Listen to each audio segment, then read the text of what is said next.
Olá, seja muito bem-vindo, muito bem-vinda à nossa segunda aula da Maratona do Sono. Muito bom te ver aqui novamente comigo aí nesse percurso, nessa nossa maratona, nesse nosso caminho para começar a mudar o nosso sono, para começar a dormir melhor de uma forma definitiva. Espero que você tenha conseguido fazer os testes lá da aula 1 para ver qual o tipo de insônia você tem, para identificar, será que tem uma insônia condicionada, como é que está o seu nível de alerta mental e também para ver como que a insônia está atrapalhando o seu dia a dia. Bom, se você fez, não deixe de comentar e também aqui, depois dessa aula, aqui abaixo do vídeo, o que você está achando, se você acha que, enfim, as aulas estão conseguindo ser úteis para você melhorar o seu sono, você está se identificando com as coisas que foram ditas aqui na aula. Lembrando que é muito importante seguir todas as aulas aqui da maratona para você poder ter todas as ferramentas, tanto para conhecer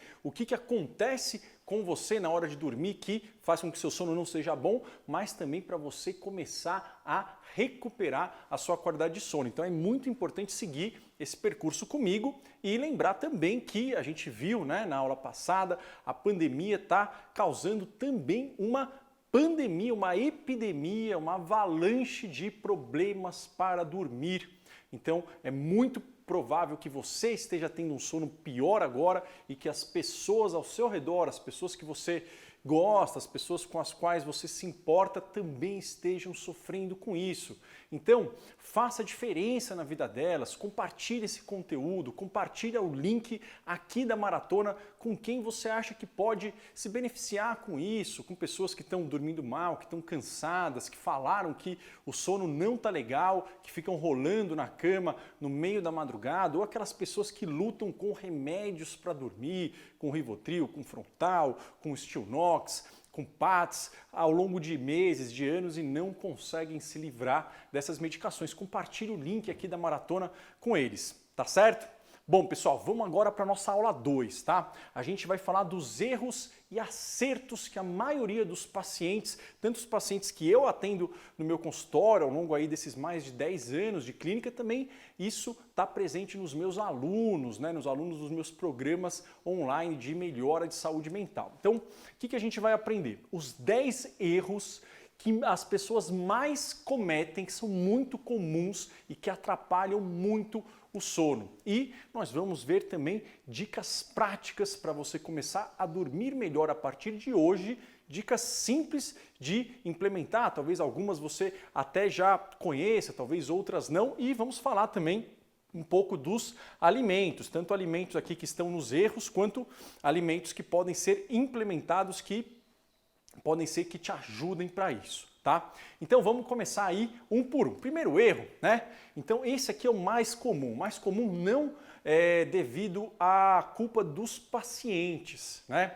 Isso, infelizmente, é muito devido à responsabilidade de médicos, né? Muitas pessoas chegam no consultório, às vezes não é nem um médico especialista em sono, às vezes não é nem um psiquiatra, nem um neurologista, às vezes é um clínico, um cardiologista, um médico de família, às vezes é digamos, um ginecologista, e a pessoa ela fala que não está conseguindo dormir, que está estressada, e o que é feito? A pessoa usa medicamentos para ajudar a dormir antes de tentar estratégias e técnicas práticas e naturais. Mas espera lá, né, doutor Marco, eu preciso dormir, né, um Frontal ali, sublingual, um Rivotril, isso daí não vai atrapalhar, né, eu preciso dormir para melhorar, né, a minha qualidade de vida, né, eu preciso dar digamos, né, esse SOS agora, esse extintor de incêndio.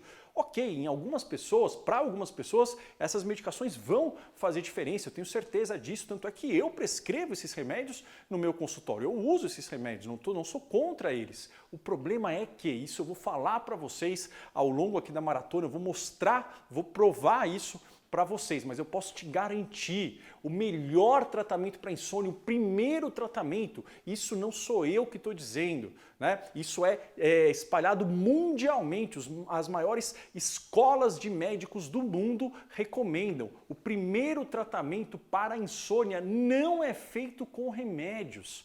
O remédio ele tem que entrar como um segundo tratamento. 80 a 90% das pessoas com insônia, tanto insônia aguda quanto insônia crônica, elas vão melhorar sem remédios.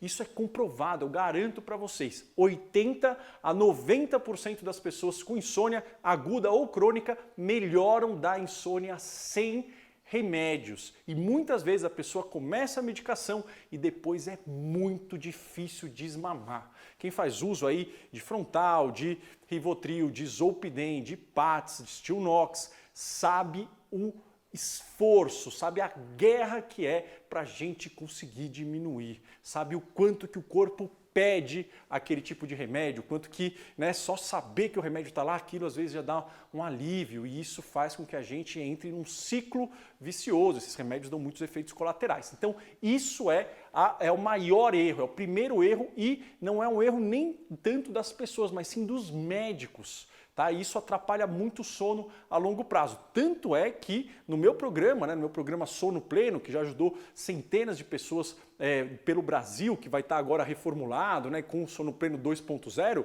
eu uso essas estratégias comprovadas, práticas e naturais, e as pessoas conseguem melhorar e diminuir, até tirar as medicações para dormir. Então, isso sim funciona e esse é o maior erro. Lembrando que a versão nova do Sono Pleno, o Sono Pleno 2.0, que vai estar repaginado com novidades, vai ser lançada no dia 20/7, somente quem tiver nos grupos de WhatsApp que vão receber esse lançamento em primeira mão, antes de todo mundo, com uma oferta especial. Ok? Bom, qual que é o segundo erro?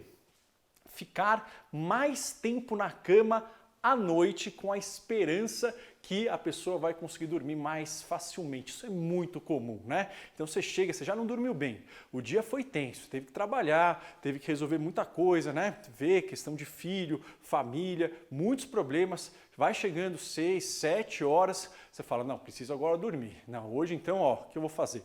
Vou ali tomar meu banho, vou deitar ali 8 horas, 8h30 eu estou na cama. Por quê? Porque aí eu sei que mesmo que eu demore para dormir, eu vou dormir, isso vai me compensar, porque amanhã o dia tem que ser produtivo, Isso atrapalha demais.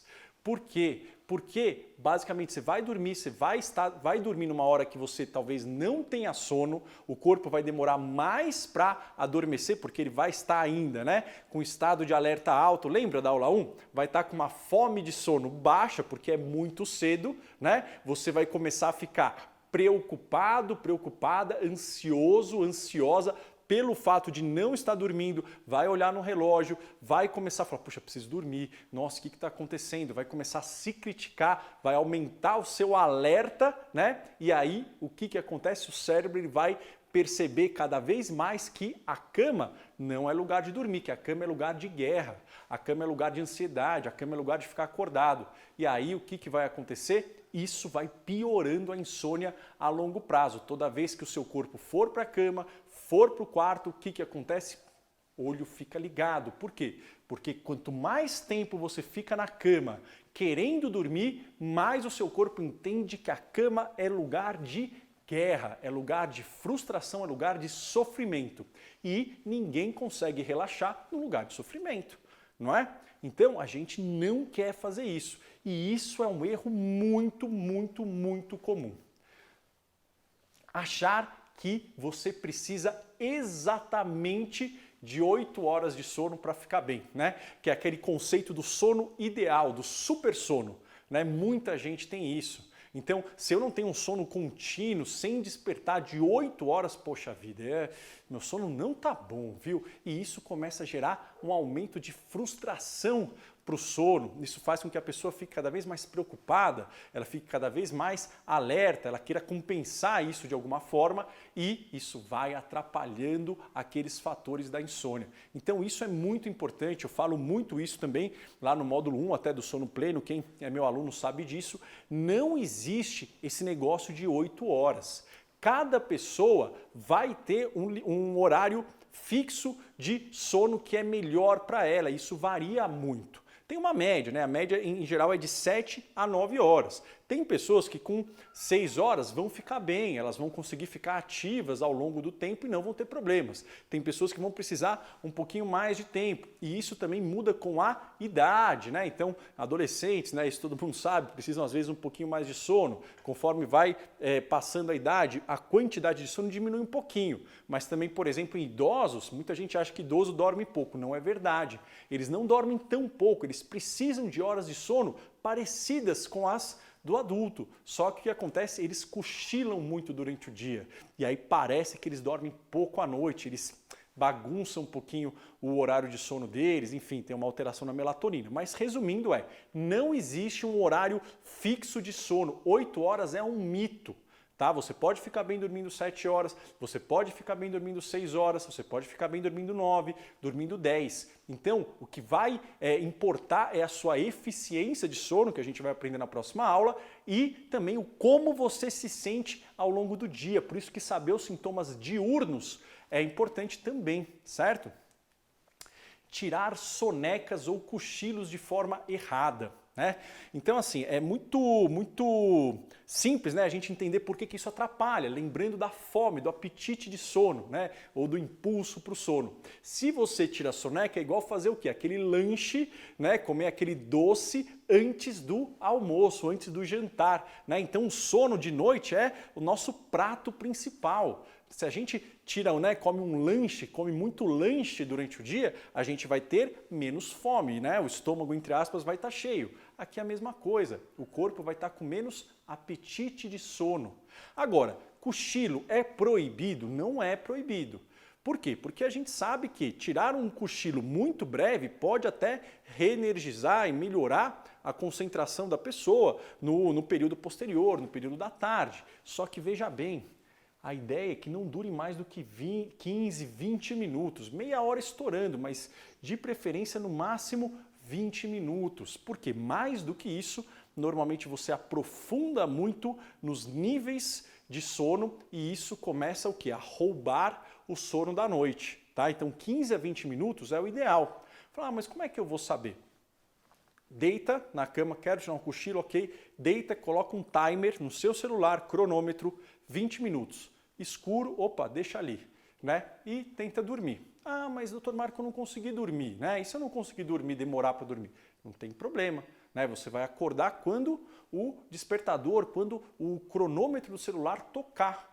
E aí, se você não conseguiu dormir ou dormiu menos, paciência, você já descansou, né? E aquilo já recuperou a sua energia mental. Né? Você já fez o quê? Um repouso. Não precisa necessariamente aprofundar o sono. A gente nem quer que o sono aprofunde. A gente quer só um pequeno descanso para você estar com mais atenção durante o dia. O importante é não roubar o sono da noite. Isso daqui é importantíssimo, tá? Outra coisa, falei muito isso nas lives, né? Eu bato muito nessa tecla porque muita gente ainda me pergunta isso. Tomar álcool antes de deitar para ajudar a pegar no sono. Ah, mas uma tacinha de vinho, né? E um licor, né? Poxa, aquilo lá ajuda a relaxar, eu pego no sono. De fato é verdade, né? O álcool ele deprime o sistema nervoso, faz com que a gente comece a dormir com uma facilidade um pouco maior, isso é verdade. Só que o que ele faz? O sono é muito superficial, a gente não aprofunda para fase 2, fase 3, fase REM do sono, que são as fases que são importantes para melhorar a imunidade, para melhorar a memória, a concentração, para, enfim, né, prevenir o envelhecimento, para tirar os radicais livres. Então, se você ingere álcool, você vai ter um sono de qualidade péssima. No dia seguinte, você vai estar cansado também. Pode observar, tenta dar uma relembrada nos dias que você ingeriu muito álcool, se você estava super disposto no dia seguinte. Não estava, mesmo que você tivesse dormido bastante. E além disso, o álcool, depois que passa o efeito, 8 a 12 horas depois, ele dá uma ansiedade rebote. Então, no dia seguinte, você vai estar mais irritado, irritada, mais ansioso, mais ansiosa. E isso pode piorar o seu humor e fazer com que você durma mal nos próximos dias. Ingerir álcool é a pior estratégia para ajudar a dormir, tá bom? Ler ou assistir TV na cama à noite. Então, assim, a gente sabe que uma leitura, né, uma leitura que seja calma, que não seja nada muito empolgante, uma leitura suave, ou um programa, às vezes, de TV que fica ali, digamos, de uma forma repetitiva, monótona, pode ajudar a dormir. Ok, só que fazer isso na cama à noite não é uma boa ideia. Tem algumas pessoas que se dão super bem com isso. Ok, não é a maioria. Para a maioria das pessoas isso vai atrapalhar. Por quê? Por dois motivos. Você ficar vendo muita TV à noite, né? Às vezes você vai dormir com a TV ligada, certo? A TV vai estar luz atingindo a sua retina, mesmo de olho fechado, se você estiver dormindo, vai diminuir a produção de melatonina. A chance de você acordar no meio da noite devido à luz da TV é alta e isso pode atrapalhar o seu sono. E além disso, você lendo e assistindo TV na cama, o que você manda de mensagem para o seu cérebro? Que a cama é lugar de ficar acordado, que a cama é lugar de ficar alerta, né? Quando a gente quer ensinar para o nosso cérebro que a cama é lugar de dormir, que é a chamada insônia condicionada, que é um dos principais objetivos do tratamento, é um dos focos principais, não é o único, do programa, por exemplo, Sono Pleno, que eu coloco lá e que ajudou já muita gente a mudar assim dramaticamente a forma como elas dormiam.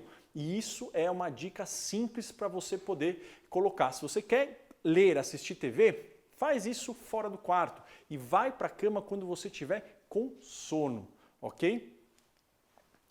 Olhar constantemente o relógio ou despertador na cama. Resumindo, não deixe nenhum visor, digamos, na sua frente no quarto mostrando as horas. Então, aquele rádio relógio, né? Ou, enfim, qualquer dispositivo que fique com a hora ali, né? no seu campo de visão, tire. Isso piora muito a ansiedade. Tem muitos estudos que mostraram que olhar constantemente o relógio aumenta a ansiedade, diminui as horas de sono, aumenta o tempo que você demora para começar a dormir. Péssima ideia, ok?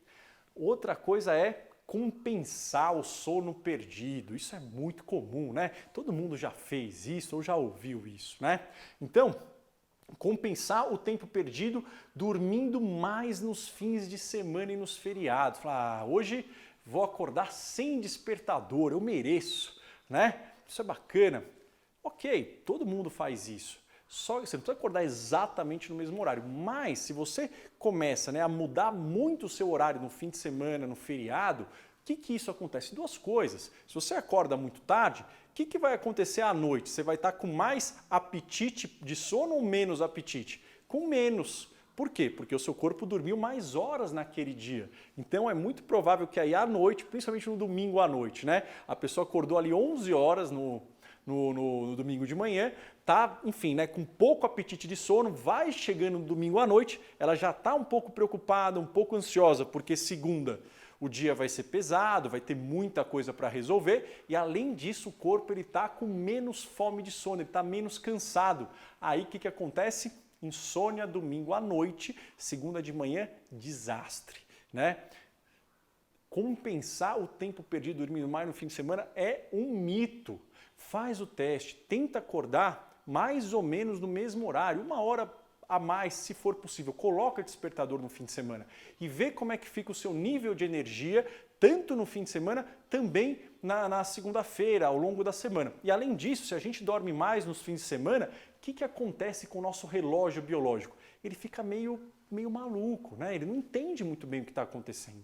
Né? Nosso relógio biológico é o que é? É aquilo do cérebro liberar hormônios para dormir, para acordar em horários específicos. Então ele libera melatonina no horário X, libera cortisol no horário X, libera adrenalina, serotonina, ele vai liberando isso em horários determinados durante o dia, que vão fazer a gente ficar alerta ou com sono. Se fica mudando muito, o corpo não entende, ele vai liberar isso de forma bagunçada, altera o relógio biológico. Isso gera insônia, certo? Que mais? Fazer uma refeição logo antes de deitar. Quando a gente ingere qualquer tipo de alimento, tem uma série de mudanças no nosso corpo, né? Então, claro, vai mais sangue para a parte intestinal, altera o pH do sangue, né? Por quê? Porque vai mais ácido gástrico, o pH do sangue fica mais alcalino, isso gera uma série de sintomas desconfortáveis, às vezes, dependendo do tipo de alimento, pode ser que você tenha um pico de glicose, isso pode deixar você mais agitado, depois pode ter uma queda, isso dá uma hipoglicemia, você também fica um pouco mais agitado. Enfim, refeições não combinam com dormir. Né? Então, qual que é a dica? Tá? A última refeição ela deve ser, no mundo ideal, 2 a 3 horas antes de dormir. E o último lanche, né? Então, puxa, preciso fazer um lanchinho. 1 hora a 1 hora e meia antes de dormir. Tem alimentos que ajudam ou atrapalham o sono? Tem, né? Tanto é que nessa versão agora 2.0 do sono pleno, eu coloquei aí um guia bem mais completo de alimentos, de suplementos que ajudam e que atrapalham a dormir. Mas só uma dica para vocês terem, se você tiver fome logo antes, né, do horário para dormir, pode comer uma coisa leve, então pode ser uma fruta com um pouquinho de proteína ou um cereal integral. Açúcar refinado, carboidrato simples, massa, né, massa sem ser integral não é bom. Por quê? Vai causar um pico de glicose, um pico de insulina, depois vai cair e isso vai gerar muito desconforto para você, tá? Então, logo antes, ó, dica, maçã com pedaço de queijo, maçã com iogurte ou bolachas de cereal integral, tá certo? Se você tiver realmente com bastante fome, tá bom? E o último aqui, que esse é muito comum, acho que muita gente sabe, mas é difícil a gente ter isso em mente, celular e mídias sociais menos de 30 minutos antes de dormir. Por quê? Pela parte da luminosidade, então a luz da tela, ela diminui a melatonina, isso faz com que a gente tenha menos sonolência, fica mais difícil relaxar e isso aumenta o nosso alerta mental, a gente fica mais ligado, porque a gente quer saber as novidades, a gente vê lá, né, no Instagram, no Facebook, né, as curtidas e isso foi mostrado, cada curtida que você recebe numa foto, num post, isso libera dopamina no seu cérebro e a dopamina faz você ficar ligado ou faz você dormir? Faz você ficar mais ligado. Então, celular e principalmente redes sociais, menos de 30 minutos antes de dormir atrapalha demais o início e a manutenção do sono, certo?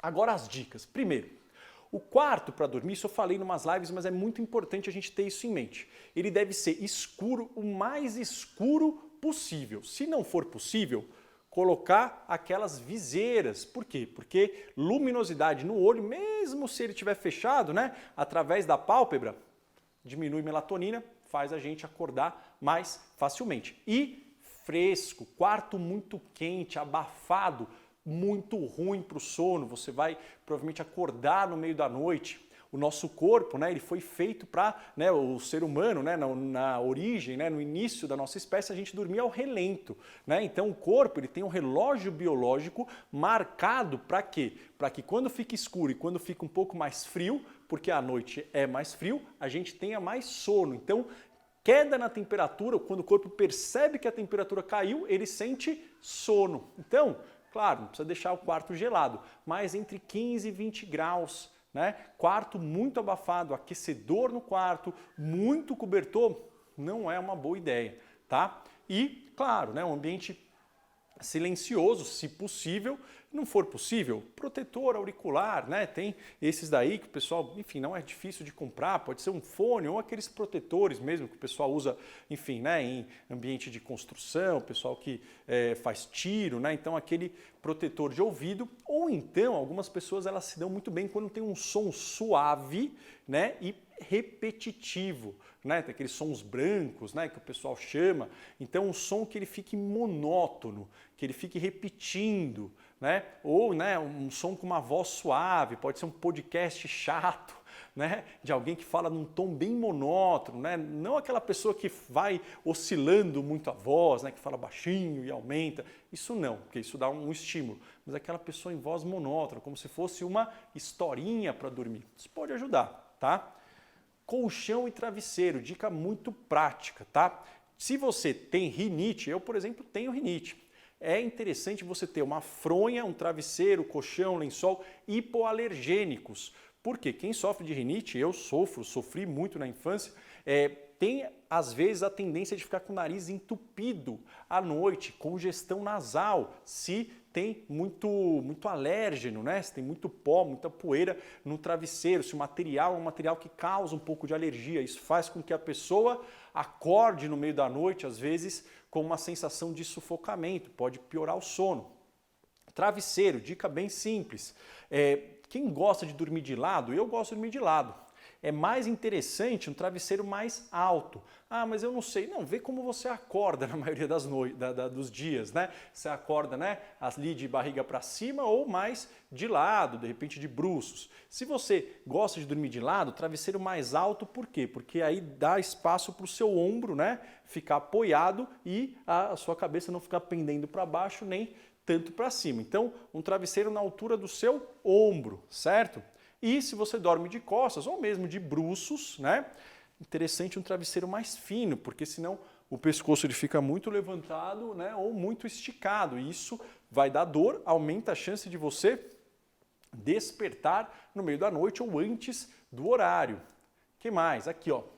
Isso daqui também é simples. Quarto bagunçado atrapalha o sono, né? O nosso cérebro ele gosta de coisas mais ou menos em ordem, de coisas previsíveis. Ambiente bagunçado, isso serve tanto para o sono quanto, por exemplo, para você fazer um trabalho, né? Se o seu campo de visão está muito desordenado, isso causa uma sensação de ameaça, de desordem no seu cérebro. Ele aumenta o nível de adrenalina, faz você ficar mais ligado. Por quê? Porque ele vê o ambiente como um pouco menos previsível. O cérebro gosta de coisas planejadas, né? Então, tenta, não precisa fazer também uma baita arrumação, mas às vezes não deixar a roupa tanto no chão, guardar, né, aquele sapato ali na sapateira, tirar do campo de visão, o campo de visão ficar mais limpo. Isso ajuda a pegar no sono. Teve um estudo em 2015 que evidenciou essa associação. Aqui, ó, e reserve um tempo para anotar as suas preocupações e planos para o dia seguinte antes de ir deitar. Tem gente que deixa na cabeceira, pode ser também, mas outras pessoas, às vezes isso pode ajudar até mais, elas fazem essa anotação antes, né? Antes de deitar, enfim, numa poltrona, no sofá, na sala, elas vão anotando o quê? Preocupações. Tenta ver o que está me preocupando. Vai anotando. Por quê? Porque isso ajuda a colocar ali, você compartilha, você se dá o direito de não pensar naquilo naquele momento, porque você já anotou, né? Muitas vezes, não é a única causa, mas uma das causas dessa preocupação ruminante à noite é aquela coisa, puxa, eu acho que eu vou conseguir resolver isso agora. Ah, eu não posso esquecer de fazer isso, não, mas eu não posso esquecer de fazer aquilo. Então a primeira coisa que eu vou fazer quando acordar vai ser isso, vai ser aquilo. E aí, isso fica entrando num looping, né? Você anotar, você já o quê? Você já descarrega uma parte dessas preocupações ali no papel e você pode se dar o direito de não pensar naquilo porque já está anotado, tá? Dicas extras, né? De alimentos, né? Então, alimentos com pimenta, com muitos condimentos ou com muito alho estão associados a piora no sono, né? A pimenta, provavelmente devido a um aumento de estado adrenérgico, há também uma irritação gástrica, né? Mas tem alguns estudos que mostram que esses tipos de alimentos, principalmente à noite, mas se puder evitar um pouco também durante o dia, isso pode ajudar a você ter menos problemas de sono. E se você, né, sofre com muita queimação, com muito refluxo à noite, tem gente que tem isso, né? Até porque à noite deitado, né, muitas vezes o suco gástrico, se o esôfago não está bem ali, né, funcional, pode ter uma queimação. Qual que é a ideia? Prefira dormir do seu lado esquerdo. Tá? Por quê? Porque aí você não pressiona tanto o seu estômago e tem a chance menor do suco do estômago voltar aqui para o esôfago e dar essa queimação. Então, prefira dormir do seu lado esquerdo, ok? Bom, próxima aula, amanhã, dia 17, né? O que a gente vai aprender? Se o seu sono é eficiente, o que é a eficiência do sono, e você vai aprender a calcular a sua eficiência do sono e descobrir se o seu sono está sendo eficiente. A eficiência do sono está muito ligada à qualidade do seu sono. Vamos descobrir isso amanhã, tá? Hoje, então, vai ter a lista para vocês, para você marcar os erros do sono que você está cometendo e tenta colocar de hoje para amanhã alguma dessas dicas, né, que eu coloquei, ou tenta mudar algum dos erros, tá? Para começar a dormir melhor e comenta aqui embaixo o que você está achando disso, o que você achou, se funcionou, se não funcionou, fala os erros que você comete, os erros que você não comete, compartilha aqui nos comentários e não deixe de mandar o link aqui da nossa maratona para as pessoas que você acha que pode se beneficiar. Lembrando que ainda tem muita coisa para a gente aprender, a gente vai aprender a calcular a eficiência do sono, vamos aprender os remédios, vamos aprender como que a gente trata a insônia e para você poder conquistar aquele sono que você deseja, é importante você seguir essa jornada junto comigo, tá bom? Então vejo você amanhã para a nossa aula 3. Um abraço e até lá!